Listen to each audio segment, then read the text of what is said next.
안녕하세요. 어드미션 마스터즈의 경험이 있는 탑 명문대 입학심사위원들과 함께 미국 대학 입시 궁금증을 풀어가는 교육 컬럼니스트 진아킴입니다. 구독과 좋아요, 알림 설정은 영상 제작에 큰 힘이 됩니다. 오늘의 질문은 UC 계열 대학이 입학 사정에서 표준시험을 완전히 배제하겠다고 최근 발표한 것과 관련해서 비판 여론이 만만치 않습니다. 그 배경은 무엇입니까? 입니다. 답변을 드리겠습니다. SAT와 ACT로 대표되는 표준시험이 과연 모든 학생들에게 공정한지 여부에 대한 논란이 끊이지 않고 있습니다.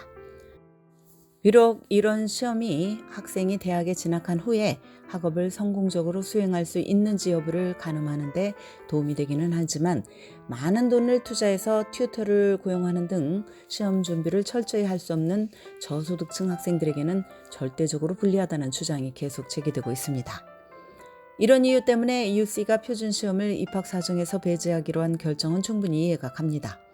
하지만 이 같은 결정은 결코 이상적인 것은 아니라는 지적도 나옵니다. UC의 이번 결정은 SAT나 ACT에만 국한되지 않습니다. 가주내 11학년생들이 해마다 치르는 학력평가시험도 고려 대상이 아니고 또 UC가 시행을 검토했던 자체평가시험도 백지화가 됐습니다. LA타임스는 최근 사설을 통해서 UC가 표준시험을 완전히 배제하기로 결정한 것은 큰 실수라고 지적을 했습니다. UC 교수들로 구성된 위원회가 SAT와 ACT를 입학 사정에서 고려하는 것이 바람직하다는 결론을 내렸음에도 불구하고 대학 당국이 전문가들의 권고를 무시했다는 것입니다. LA타임스는 UC가 최소 한 종류의 표준시험을 입학 사정에서 고려되는 요소 중에 하나로 사용해야 한다는 의견을 제시했습니다. 중산층과 부유층 밀접 지역 내의 고등학교들은 grade inflation, 즉 교사들이 학생들의 실력보다 더 높은 성적을 주는 현상이 심합니다. UC가 홀리스틱 리뷰, 즉 여러 다양한 요소들을 들여다보는 것이라고 부르는 입학 사정에서 개인 주관이 개입되는 경우가 많다고 전문가들은 지적을 합니다. UC 교수위원회는 3년 전에 표준시험 점수는 객관적으로 모든 학생들의 실력을 평가할 수 있는 기준이 된다고 결론을 지었습니다. 성적과 과외활동, 추천서 등 개인 주관이 개입될 수밖에 없는 요소와는 성격이 다르다는 것입니다. 2019년 한 조사에 따르면 테스트 옵셔널 정책을 시행하는 대학들이 캠퍼스의 다양성을 끌어올리는 데 실패를 했으며 단지 지원자 수만 늘리는 결과를 얻었다라고 말을 했습니다.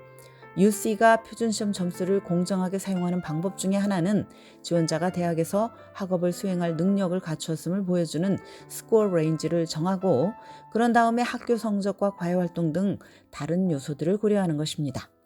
명문 사립대들이 이 방법을 사용을 합니다.